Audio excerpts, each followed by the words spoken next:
As you may know, the federal government is shut down, but my office remains open, and we are committed to answering every phone call and returning every email. I'm also taking time each and every day to call back constituents who have reached out to our office with concerns or questions. So in today's episode of Calls With Your Congresswoman, I am calling a few folks back and talking about what is most important to them. Hi, Mrs. White. Mary White. Hi, this is Sarah Elfreth, your Congresswoman. How are you? Fine, thanks, Congresswoman. It's so lovely to be speaking with you. Of course. Well, please first call me Sarah, and I'm so grateful that you reached out. I have here in my notes that you called with concerns about the healthcare affordability crisis that a lot of Americans are experiencing right now, but particularly as it relates to your health savings account. So I just wanted to talk through your concerns and see how we might be able to be helpful. Of course. Should I go ahead and just describe Yes, my concern? please. Okay. Yes. So I am 70 years old, but I'm still working full-time for a company that covers my health care costs, including hospitalization. I have just applied for Social Security retirement benefits, but in order to receive those, I also have to be part of Medicare Part A, which, as you know, is the portion of Medicare that covers only hospitalization. Under current law, as recently passed by the big beautiful bill in the Senate version that was finally approved by the President,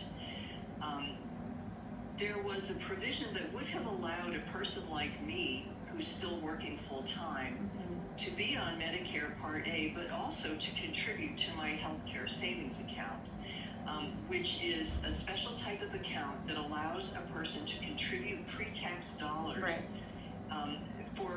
to use for healthcare needs. And in order to have a healthcare savings account, I needed to have a high deductible health plan with my company. Which together, between the high deductible health plan and the HSA, pretty much covers everything I would need. Unfortunately, the way that the law has been passed, in order to continue to have a healthcare savings account, I would have to not have my Social Security retirement benefits. Oh. And conversely, in order to have the Social Security retirement benefits, which I want and which I have earned as a working person in America, I am stuck with Medicare Part A, which means that I cannot contribute any more to my healthcare savings account. Gotcha.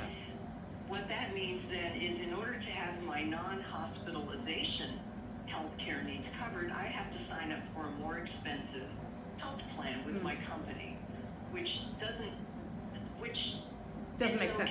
Yeah, it doesn't make sense. Right. And as a taxpayer whose income continues to be taxed and whose Social Security retirement benefits will continue to be taxed, I feel as though it is a bit unfair to not be able to have this relatively small resource for pre-tax money to take care of small health care matters. I completely agree with you, and you are better versed on this side of healthcare policy than I am, so thank you for explaining the situation with me. And I think this is evidence of, the small changes that come through in legislation in Washington having huge impacts on people's everyday lives, and you are doing the responsible thing and putting money aside for worst case scenarios in healthcare, and yet you're being penalized by this new system.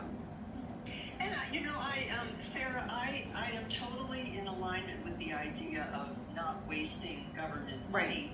And I feel like my way of doing that is to keep working and to pay for my own health care needs through my HSA and through the health plan that my company, kindly grants me. And I feel as though that is my way of contributing to less government waste.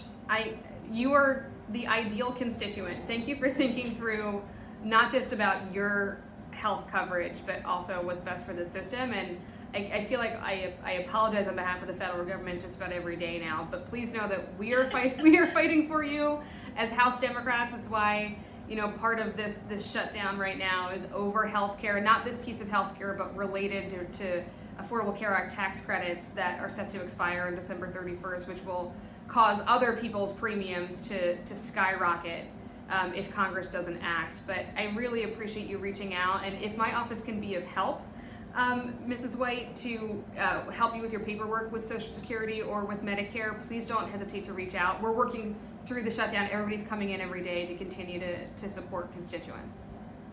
I appreciate that so very much, Sarah. Thank you for everything you're doing. Of course, I hope to meet you someday, and I have it here that you live in Columbia, is that correct? I do. Okay, well, I was there all week at various community events, and I will be back, I think sometime this weekend. So I hope to meet you in person soon. Absolutely, I hope the same. Okay, thank you so much. Have a lovely day. Thank you, you too. Bye-bye.